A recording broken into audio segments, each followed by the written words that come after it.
probably know more than I do about this, and too bad. I'm doing it.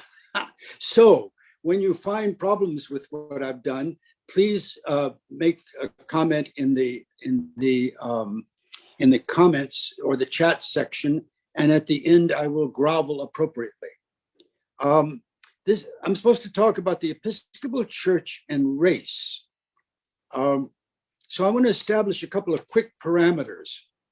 The first is, when I talk about the Episcopal Church, I mean not only the Episcopal Church as a church that was founded at the time of the American Revolution, but also about the Church of England in its presence in America.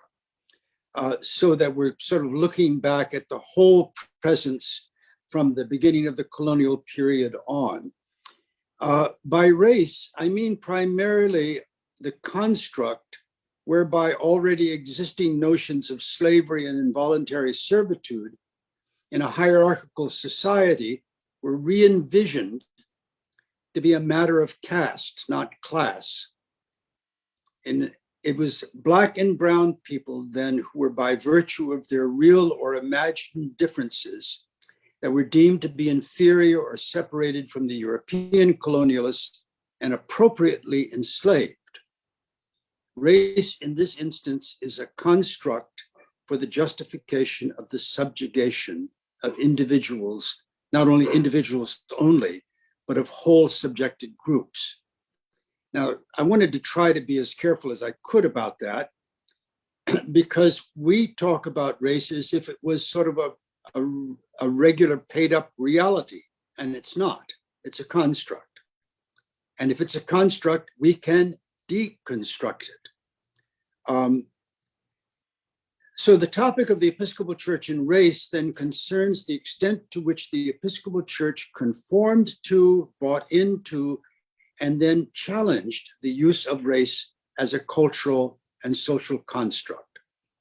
That's what I think I'm supposed to be doing. I hope that's right. This relationship between the Episcopal Church and race is a complex story in which there is a main path and there are many side paths leading into thickets where if we go, we will not see the light of day for months. In this presentation, I can only spotlight several main stops on what I think is the primary historical path. I recommend to you a book that I have not yet read, but I cheated from, namely Caste by Isabel Wilkerson. It's an obvious place to begin for part of this discussion. But there's also a couple of things online that you might want to look at. One is a little article called Race and Episcopal Church History by Gabrielle J. Atkinson, a Black woman theologian. And in the Episcopal Church archives, a really wonderful timeline of African-American engagement in the Episcopal Church. That can be found on the web page under the Episcopal Church archives. What I want to do tonight is this. First, after a very short introduction of what I think is the underlying shift that plays through the mostly white Episcopal Church as it slowly moves to overcome its own racism, and then to make a few quick examples of changes that have resulted from all of that. And finally, to give a thought about what the work that lies ahead. So, the introduction to this, the main path of the relationship between the Episcopal Church and race is one leading in very small steps by ordinary church people from a world that was quite different from our own to the one that we can at least envision as a possibility. And the primary path began with the belief held by almost everyone in Europe from the 1400s on until certainly late in the 1800s, and by many people even today, that God in some fashion has ordained a station or a place for each of us, a personal role and a destiny almost entirely determined by the conditions into which we're born, and that those conditions involve both class and caste. It's unclear if this notion of station was just a residue of our engagement with the Roman Empire, but it's certainly true that other societies that operate on historical systems often claimed a support for exactly that sort of differentiation in terms of caste. By the time of the colonial expansion of Europeans into the Americas, this sense of divinely ordered society was accompanied by a strong sense that these colonialists had, that they had primacy and power over local peoples and could, if expansionism required it, make use of their involuntary servitude. And those colonialists could also import captured people from other places, principally Africa, and use them as property or chattel slaves.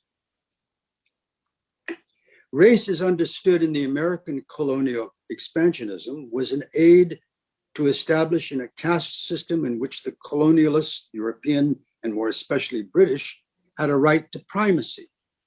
And African and indigenous peoples were separated as a caste into groups with separate and quite unequal status.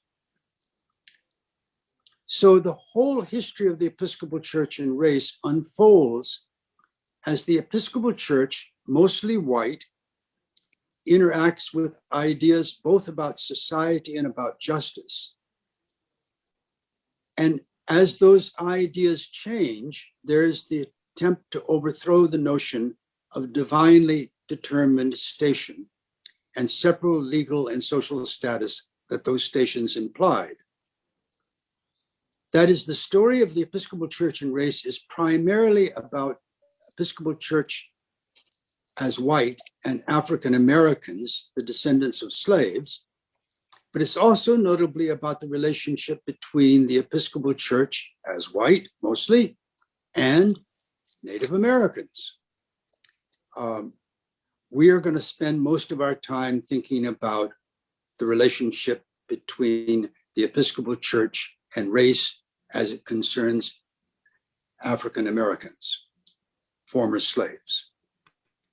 I'll be grossly overreaching in terms of painting a little picture, but hopefully we'll anchor the broad brushstrokes of this in some particularities that might be of some interest to us at St. Peter's. So the first is to take a look at the Episcopal Church before it was the Episcopal Church, that is to say, the colonial church of the Church of England in the Americas. What became the Episcopal Church began as the church of the English colonists in some, not all, but in some of the colonies. You recall that some of the colonies were formed by people who couldn't stand the Church of England. And for that matter, they couldn't stand the hierarchy that was behind it. But the connection with the hierarchical caste system in England made it much easier in the Americas to establish race as a category for separating out some people from others in terms of their rights, duties, and privileges. And it's particularly interesting that the Episcopal Church, or the Church of England in the colonies was particularly strong in the South.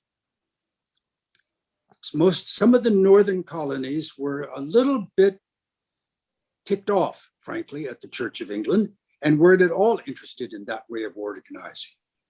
But in Virginia, it was the state church. And so it was the state church in a number of the other southern colonies.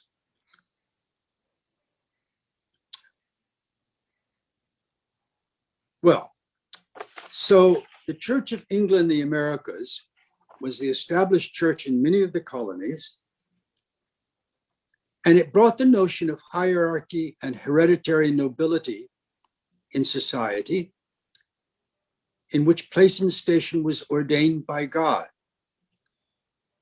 Now, while many colonialists abhorred this, and many were in fact poor, and therefore were on the receiving end of what was bad about that kind of hierarchical system, nonetheless, if you pledged support to the King of England, you were already busily supporting a caste differential. and you knew perfectly well that you were not nobility. But you could turn around and apply caste the same way and say, well, I may be poor, but I'm white, right? The business about the caste system as it applied to the church was very interesting in that there was a long period of time when the church in the Americas, in the colonies, really wanted to have a bishop here. And nobody in the American colonies was going to put up with that nonsense, because if you had bishops in the colonies, you had lords spiritual. And so even in the South, where it was the state church, there was not a terribly great interest in having bishops, because bishops represented a piece of the hierarchy that nobody wanted to put up with. So it was a little bit of a mixed story. You get some democratic moves towards equality of people outside of caste, and at the same time, the perfect willingness to use caste as a way of justifying slavery. We tend to think of the beginning of slavery in the Americas as being in 1619, when they show up in Jamestown, but in fact, they've been around for a long time. The first slaves were brought to the world almost immediately following the Portuguese-Spanish arrival in 1492. By 1496, there were beginning to be slaves in the Americas. Immediately, there were indigenous American slaves. That is to say, the moment you captured people in battle and you kept them beyond the time of the battle and turned them into servant and involuntary servitude, you had your first slaves, and they were indigenous people. But the importation of slaves from Africa came fairly quickly, and by the time that there is a permanent establishment in the Caribbean, in 1496 and following, there were African slaves there.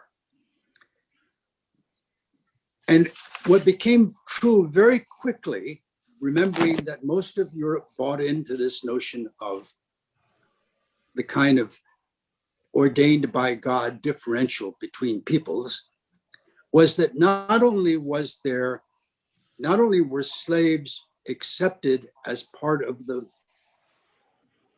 kind of the ordering of society, but they were doomed to that condition.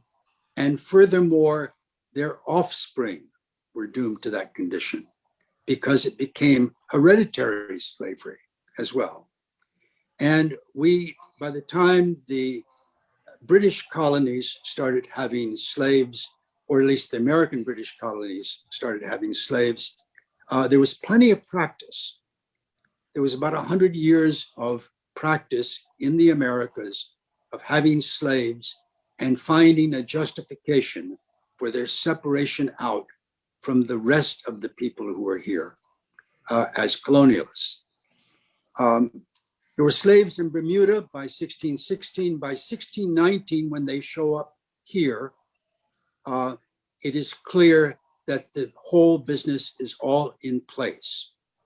And what's interesting is a hard word to use, but the slaves who came to Georgetown were in fact already considered goods. That is to say, they were taken by privateers and they were sold just as all the rest of the things that the privateers had were sold as goods. They were simply considered goods to be sold. There's very little in the record that I can find of the Church of England about the colonies regarding race. But it's interesting that in the 1662 Book of Common Prayer, which was the official book and still is of the Church of England, there was a mention in the changes that were made in the Book of Common Prayer. There was a mention of natives, and it comes in the business about the office for the baptism of those of riper years. And it was specifically said that this office, which was a new one in the 1662 Book of Common Prayer, would be always useful for the baptizing of natives in our plantations and others converted to the faith.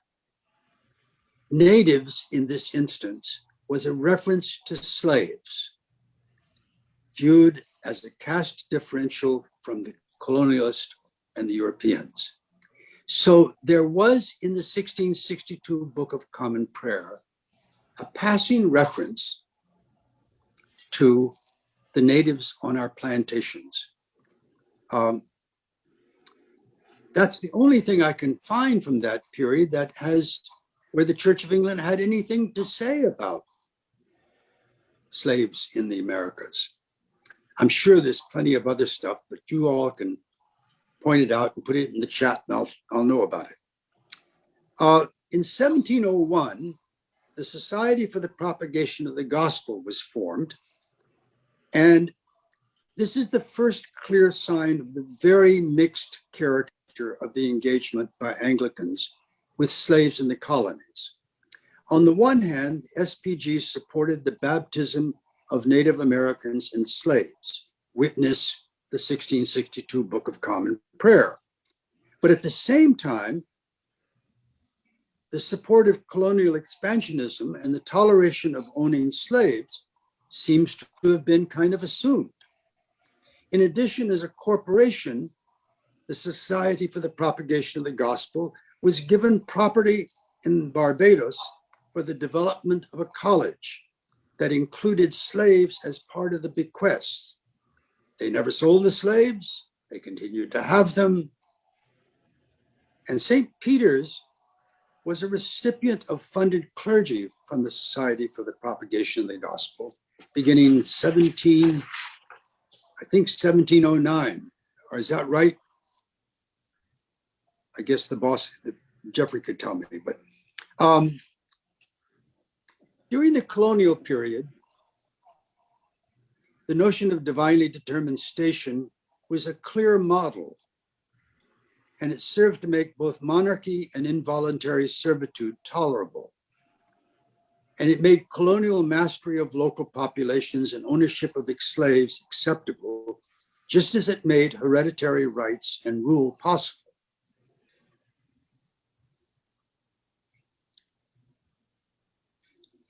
Although the Society for the Propagation promoted African American and Native American conversion and baptism in the faith, had limited success, as you might imagine. Oftentimes, there seem to be stories of slaves who, in fact, on one level would take on the orders of service of the church, but in fact would have a second reading for many of the things that were done, particularly have pieces of music, so that there was a secret double meaning to many things. But there was also outright rejection of the whole thing. You know, it is, after all, the religion of the masters.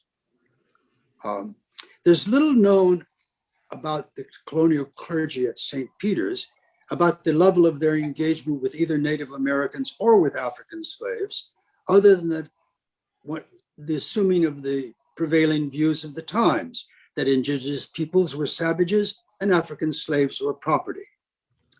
We do know of the second rector of this parish that he owned slaves, which he passed on to his children at his death as part of his inheritance.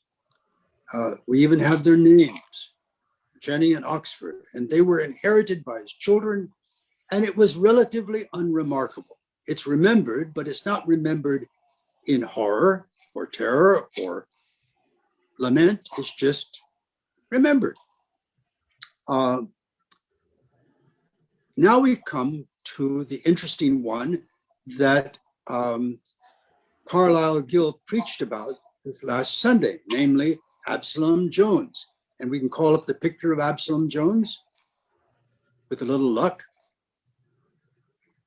if Jeffrey's there. Maybe not. Yep, I'm here. Hold on a second. I'm working on it. You're ready for the video? Yeah, right? Absalom Jones. No, Absalom Jones. Okay. Oh, and Joe DeSalvo is showing a picture of Absalom Jones right there. Well, in 1746, Absalom Jones was born into slavery on a plantation very near here, and reportedly was baptized by the rector of St. Peter's, who was an SPG missionary and was willing to baptize the children of slaves. This probably took place at the plantation, as Carlyle noted on Sunday. And the story of Absalom Jones is important for several reasons, among them being the path that led to his being the first African-American priest in the Episcopal Church. He was ordained in 1802. That story is both what the story that Carlyle told on Sunday, and it's also available in considerable detail by looking up Absalom Jones on the web and seeing what the biography of him is there. But let us note a couple of things about this. As regards the Episcopal Church, which was then only 15 years old, having been formed following the American Revolution, about the Episcopal Church and race, there are two things to note. First, Absalom Jones was ordained explicitly to serve a Black congregation in Philadelphia. And there was a lot for him to do. But his place in the life of the diocese otherwise was quite limited. And as far as I know, there was no place for him in the life of the whole of the Episcopal Church in the United States. That is to say, he was ordained into a separate category in the sense that his role was very specific. The second thing to say is it would take another 72 years from that first ordination of a Black person in the Episcopal Church for there to be a Black bishop elected. And that Black bishop, Bishop Hawley, would not take part in the American House of Bishops. The first Black bishop in the House of Bishops was to be a bishop of Liberia. And the first bishop part of the US diocese, who was Black, was not consecrated until 1918, more than 116 years after Absalom Jones, the first priest. Now I want to push ahead slightly to the Episcopal Church during the Civil War. And I have a little clip from a video that was titled The Story of the Episcopal Church. And the clip has to do with the church's accommodation during the Civil War. And Jeffrey, if you can pull that up, I'd like it.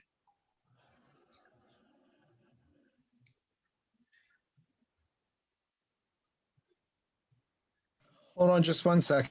Sure.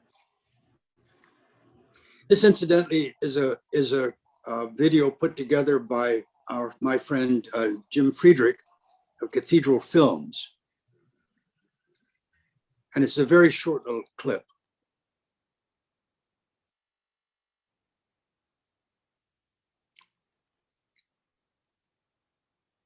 I think the great strength of the Episcopal Church is that it admits that it has to live in a culture and contend with that culture, not to put sacred on one side and secular on the other. Those are not two separate but equal categories.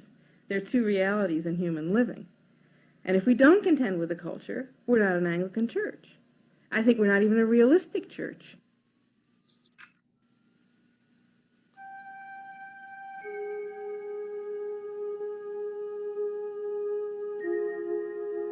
The abolitionist movement and the Civil War provide one of the most interesting cases of the church's interaction with social issues. During the controversy over slavery, which led to the Civil War, the Episcopal Church did not take an official position. There were Episcopalians on both sides who held strong views, but the church itself remained silent. It preferred gradual change to violent apocalypse. But there was another reason for Episcopal silence on the slavery question. The church was an ark of refuge from social conflict. The peace and unity of Christ's church had to be maintained above all else. When the Civil War broke out, however, a separate Confederate Episcopal Church was formed. Bishop Leonidas Polk became a Confederate general, meeting his God at the hands of Sherman's artillery. But Bishop Polk had made a point of praying for Northern bishops in public, and at general conventions in the North, the names of the absent Southern bishops were still included in the roll call. Such displays of mutual respect allowed the church to be reunited quickly when the war ended. In some other denominations, the divisions of the Civil War have been slow to heal. But the price of Episcopal unity was official silence on the greatest moral question of the 19th century.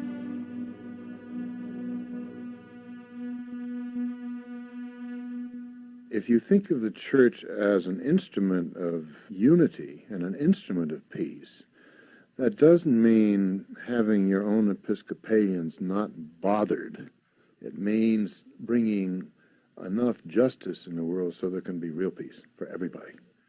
And often the role of reconciliation in the world brings conflict within the church. And I think you have to keep your eye on the ball, that we are here for the world, not for the church. So many of the tellings of the history of the Episcopal Church avoid controversy.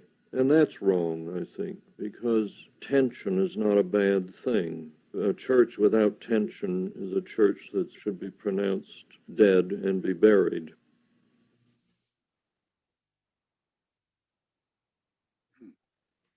Thank you. The accommodation that took place in the context of dealing first with abolition and then with the Civil War, as that little video says, meant that recovery in terms of the church following the war was fairly rapid. But the cost was pretty high. That is to say, there was never a clear indication by the church that it was opposed to slavery or that it was for abolition. Following the Civil War, there was, in fact, a beginning stance that was taken. It developed, the Episcopal Church developed a Freedmen's Bureau, echoing the Freedmen Bureaus that were established by the state. And at the same time, the beginnings of the growth of the number of Black clergy in the church was taking place, and there began to be meetings of Black clergy and their workers on a fairly regular basis around organizing for the rights of Negroes in the United States. This group of people, all during the period following the Civil War, really began to work for the church to change in its attitudes towards African Americans.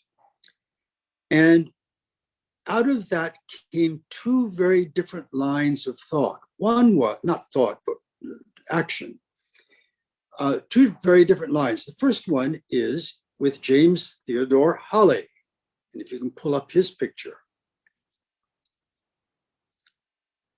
James Theodore Holly was a Black priest in Connecticut who was very much involved in the move to find a new home for, let's see, this is the wrong one. That's, we went, not going to get him. I don't know whether we're going to get him or not. So Hawley was a priest in Connecticut, and he took a group of former slaves with him from the US and Canada to Haiti. There he is. And formed an Anglican church there.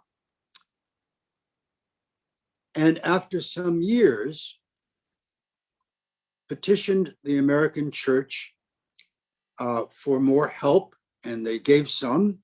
And in addition, they agreed to consecrate him as a bishop, but not as a bishop in the Episcopal Church, but rather a bishop consecrated by the Episcopal Church. That differential is quite big. That is to say, again, like as with Absalom Jones, ordination was possible, but it was for a very different purpose than being part of the regular paid up system in the church. Bishop Hawley was related to the church in the US in that he had a group of American bishops who acted as kind of a council of advice. But in fact, he was outside of this church itself. But at least then there was the first ordination of a Black bishop in the Episcopal Church, by the Episcopal Church. Again, his ordination did not challenge the status quo of the American church, although it allowed the Episcopal Church to begin to talk about the fact that we ought to have bishops in the Episcopal Church who were Black. That didn't happen until a good bit later, when it became clear that, particularly in the South, there were a fairly large number of Black Episcopalians who were leaving the Episcopal Church, mostly in disgust because of the status that they felt they were under in the South. But what happened was that the growing number of Black clergy and the Black organizations of church workers began to insist on some more equitable way of dealing with things. And a number of the southern dioceses became concerned that they were losing members. So they hit on the idea of having suffragan bishops. There had not been suffragan bishops in the US before, having suffragan bishops ordained for colored work. And this man that you see right here, Edward Demy, D-E-M-B-Y, he was the first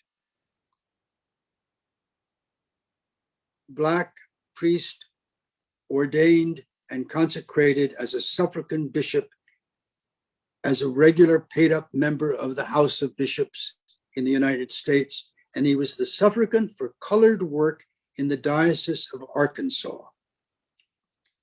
He's the first Black bishop in an American diocese, and that's in 1918. So that experiment was a terrible one and fairly quickly died out as the way of doing the greater inclusion. But at least it opened up the beginnings of the presence of Black members of the House of Bishops. It's not until 1962 that there is a diocesan bishop in the American church who's Black. And that is Bishop Burgess in Massachusetts.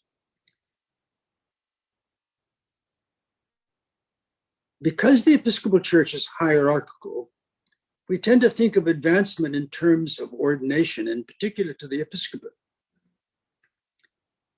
But tracing the Episcopal Church's connection to race is much more complicated. And if we sometimes confuse the hierarchy for real change in racial attitudes, we make a mistake. But still, after all, this church ends up bragging about how we've had Black bishops, but it's still a category of hierarchy. And we play hierarchy very well.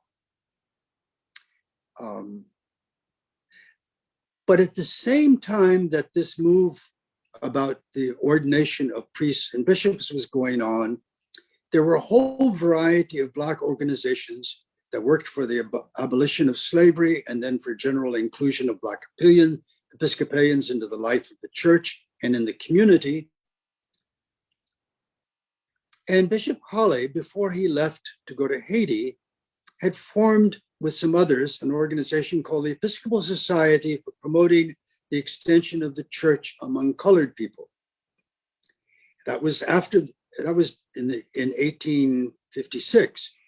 After the Civil War, there was this was supplanted by Society for the Church's Work Among Colored People. And this gave rise to annual conferences of church workers, lay and ordained, who were working in the Black community.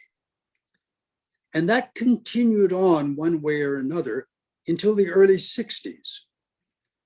In the early 60s, this was supplanted in part by the Episcopal Society for Cultural and Racial Unity.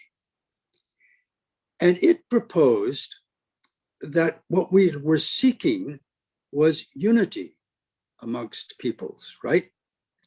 This is a very Anglican kind of way of looking at the issue, but there it was. And that organization worked during the period of the Civil Rights Movement, and finally collapsed under the weight of the Black Power movement in the late 60s. It was in turn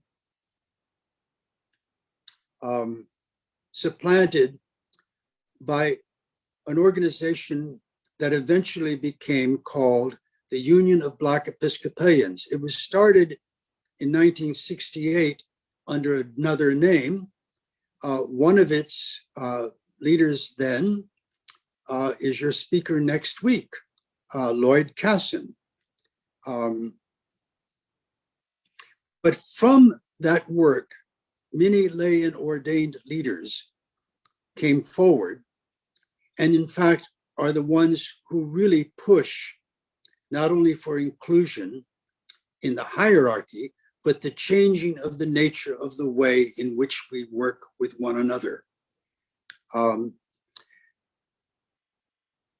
This is also then one of the places that we get a next line of thought here. Jonathan Daniels was a recipient of the news through escrow about the invitation from the Reverend Martin Luther King Jr. for people to take part in the march from Selma to Montgomery. He was a student at the Episcopal Theological School. He was a year ahead of me. And he went on the march and stayed behind, and ended up staying on and working in Alabama with SNCC and with local civil rights groups. And in 1965, he was murdered in Alabama, protecting a young girl from being shot. His involvement with escrow and then later with SNCC is an example of the kind of way in which the search for cultural and racial unity actually engaged us, or engaged some of us, in activities which, among other things, in his case, was cost him his life. But in many cases, it was transformative. And a lot of the work that happened after that, that involved people of color in the Episcopal Church and white people in the Episcopal Church, grew from the sensibilities from the Episcopal Society for Racial and Cultural Unity. So in 1967, about half of the Black clergy of the church signed a letter to the presiding bishop and General Convention calling out the church for a systemic exclusion of people of color from leadership in the church. And among the signers was Quentin Primo, who was the rector of St. Matthew's Church in Wilmington, and Lloyd Casson, your speaker from next week, who is here.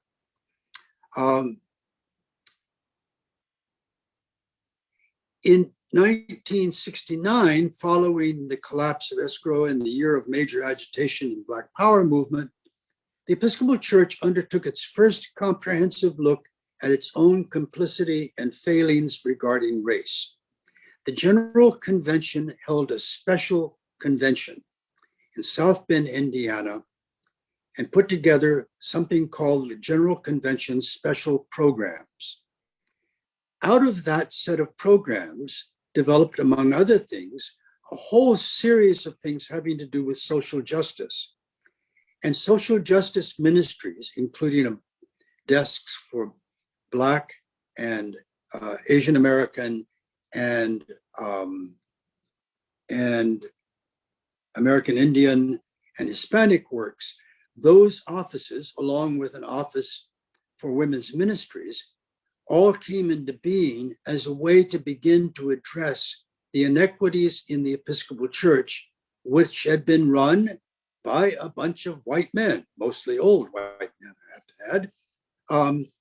And much of the energy for any of the changes in the church has taken place because of the incredible work that was done by African American members of this church, pushing the front edges of that critique. One of the examples of this is that a man named Charles Lawrence, who is the first Black president of the House of Deputies, was intimately engaged in the process that worked towards the ordination of women. He was a profound proponent of that. And he came to that by virtue of knowing what the struggle was about to break down the kind of barriers that caste in the Episcopal Church engendered and encouraged. So looking at the end of that whole process, there was a double historic first when Barbara Harris, a priest and a lawyer from Philadelphia, was elected suffragan bishop in Massachusetts. She was the first woman bishop in the Anglican Communion. By that time, of course, being Black was not necessarily the issue, but being a woman was. And the combination of the two of them provided considerable celebration by most and abject horror by some. I want to say one other thing having to do with the incredible value of lay people in this process. Because again, what the experience of the Episcopal Church with race in terms of Black people did was it brought out not only the value of and the notable advance that was given because of the ministries of Black clergy, but also of Black laity, and also opened up the conversation about the real leadership of the church being shared by lay and ordained people alike. And you can see how this beginning of the slow breakdown of the very ancient understanding that we all have different stations in life, and don't you ever forget it. We begin to break that down.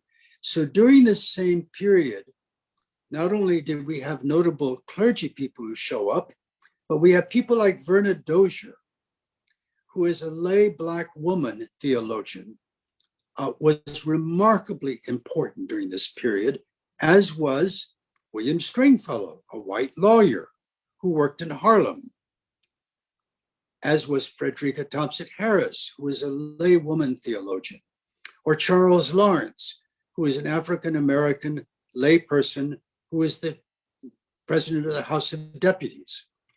All of this, to some extent, was determined, was the aftershocks, in a sense, of the beginning breakdown of what was a very hierarchical system in which race had a kind of a natural part, if you want, to a place where, in fact, the criticism of all of this turns out to be centrally important to our future. So what happens now?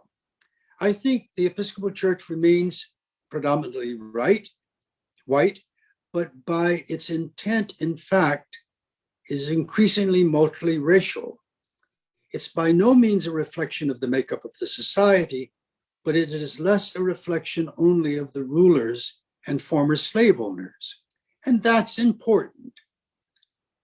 We're still a hierarchical church, and we're given, if not careful, to thinking that good order is served by people having roles and duties that are about their station in life.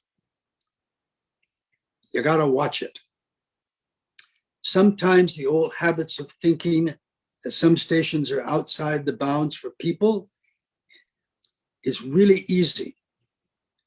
We can very quickly recover the sense of caste, and we have to be very careful about that. We're not out of the woods yet, but occasionally we can see light. There, you got more than you ever wanted, but there it is. That's great, Mark. Thank you so much. There were a couple of questions in the chat. So if anybody wants to share, if you could raise your hand and then I can call on you, that would be great. That was wonderful, Mark. Joanne Ward, I think you have your hand up, or was that just applauding Mark?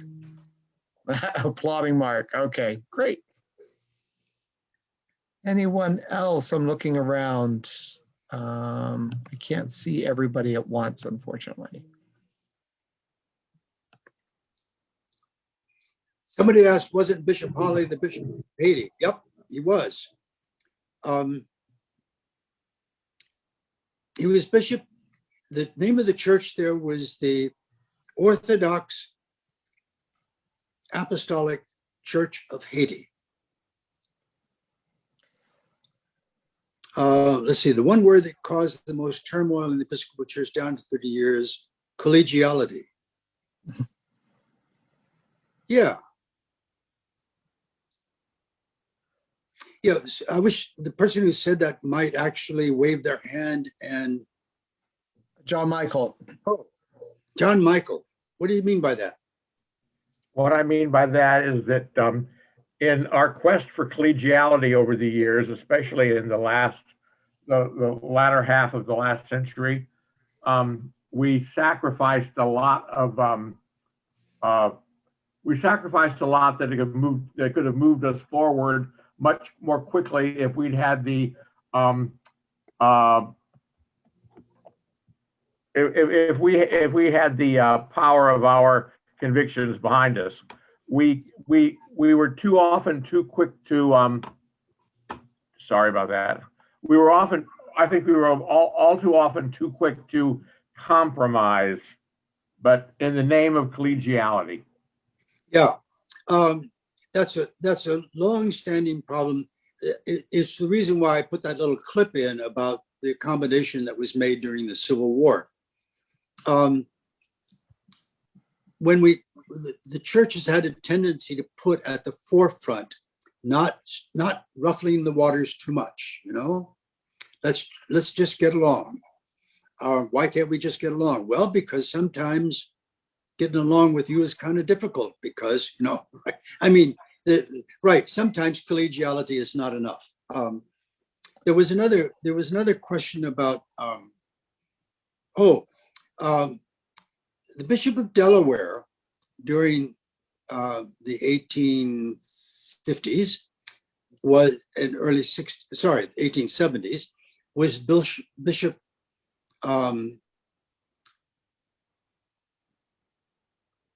okay, wait a minute. Let me get Bishop Alfred Lee.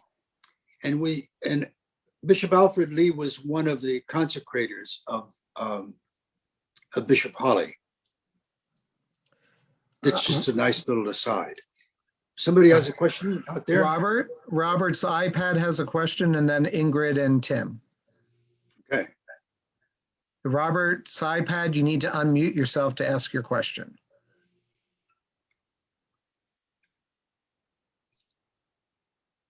All right. Not me. There, go ahead, Robert. I didn't have a question. I think I must have just touched the wrong button here. Sorry. Oh, okay. Then we'll go to Ingrid and Tim. Mark, can you talk at all about the difference, the influx of people of color from immigration as a driving force in the Episcopal Church versus people that have been here for a long time? You know, just many of the metro churches that I've been to have very, very big immigrant populations and a beautiful, diverse congregation. And again, and some other churches like ours feel kind of the same makeup maybe that we had back in 1694. So can you just talk about that a little bit? Yeah, there are several pieces to this. The first piece is probably until the beginning of the 20th century, when we began to have immigrants from other places besides mostly Northern Europe, there weren't very many Black immigrants to America. There were some, but not a lot.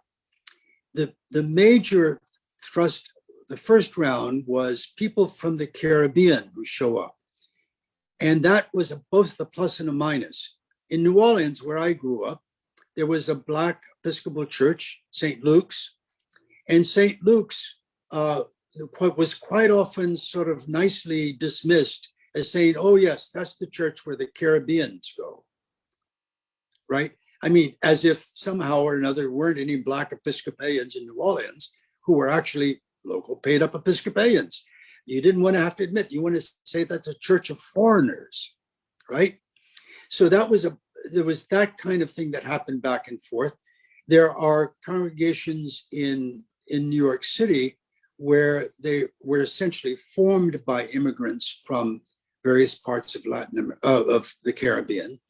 But then when there began to be a lot of immigrants from Africa, you find particularly Kenyans and Nigerians and a fair number of Ugandans who all came out of churches strongly Anglican. They show up in the Americas or Sierra Leone and of course Liberia. They show up here. They've got strong Anglican ties. They don't have very strong ties to anything called the Episcopal Church. And it's interesting to see their reactions are quite often, in some ways, much more hierarchical than ours are. I mean, they take seriously prince bishops, and they take seriously the role of their clergy as being the next thing to God. It'd be all right if you thought that too, incidentally, but I'm sure you do. But you know, they really took it seriously. So on the one hand, they could be much more hierarchical. On the other hand, they came from a church where race wasn't the issue, right? And they show up here and expected to be kind of treated like, you know, regular paid up citizens of the church, and discover that they're treated as exotic. So there's been a constant problem in the American church with treating people of color who came from somewhere else as kind of exotic, and kind of a way of getting ourselves off the hook of having to really deal with our own residue of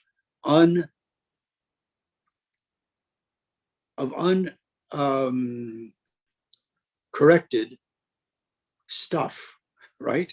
I mean, so you don't really have to take on the fact that we are the inheritors of the work of slaves, because you can sort of say, well, you know, it's nice that all those Jamaicans go to that church down the road, right? You sort of dismiss it. So it's been a very mixed kind of piece. There's been a lot of immigrants of color who have become part of the Episcopal Church, but they don't necessarily help us address the fact that there's an overwhelming number of, by comparison, of people of color who have been around and are the residual effects of engagement with slavery. Does that get anything like what you wanted? Okay. What else?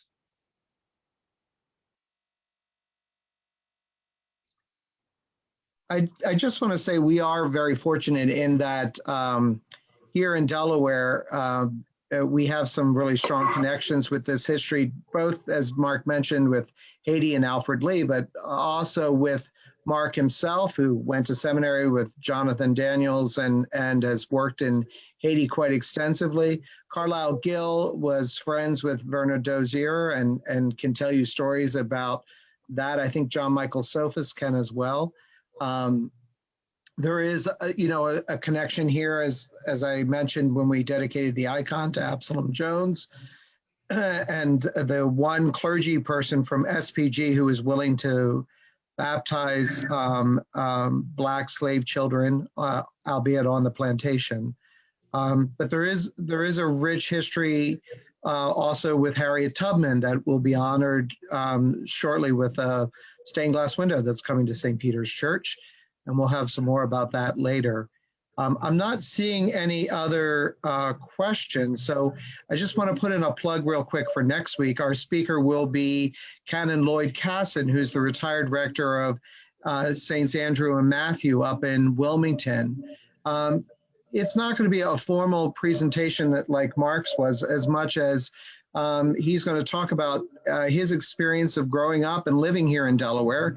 He was in Wilmington during the occupation by the National Guard back in the 60s, and has also served in a variety of posts, as Mark mentioned, for the Episcopal Church. Again, we're really fortunate to have somebody like that here in Delaware, and I was really very thrilled when he said he would come and be with us. So, Jeffrey, there was a... Jeffrey? Go ahead. Okay. I just want to mention, since we're mentioning people we know, the first African-American woman ordained to the priesthood was the Reverend Dr. Polly Murray, who was ordained a priest in 1977. She was a very famous civil rights lawyer before going to seminary. Thank you. She worked for Thurgood Marshall and also did work for Ruth Bader Ginsburg. And a movie about her is now being shown by the Sundance Film Festival, just so you know. Thank you. Thank you, thank you, thank you. And Lloyd just chimed in that Bishop Denby was born and raised in Wilmington. I didn't. Wow, there you go. So They just Delaware, let anybody come from Wilmington. What? Delaware has been on the front line for a lot of this. There is a rich history. I think one of the things that's important to me, and that I think Mark underscored, is it really is a mixed bag. There's things that we can celebrate, but for sure, but there are also things that we're still in the process of working through, and certainly the hierarchy of the church and the way that has played out historically in our life is a big piece. And thank you, Mark, for bringing that really to the fore tonight. So just a reminder and a quick plug that there will be Compline tonight at 7:30, both on YouTube and Facebook Live. And we'll look forward to seeing you back here next week. Okay. Okay. Thank you. Thanks so much. It was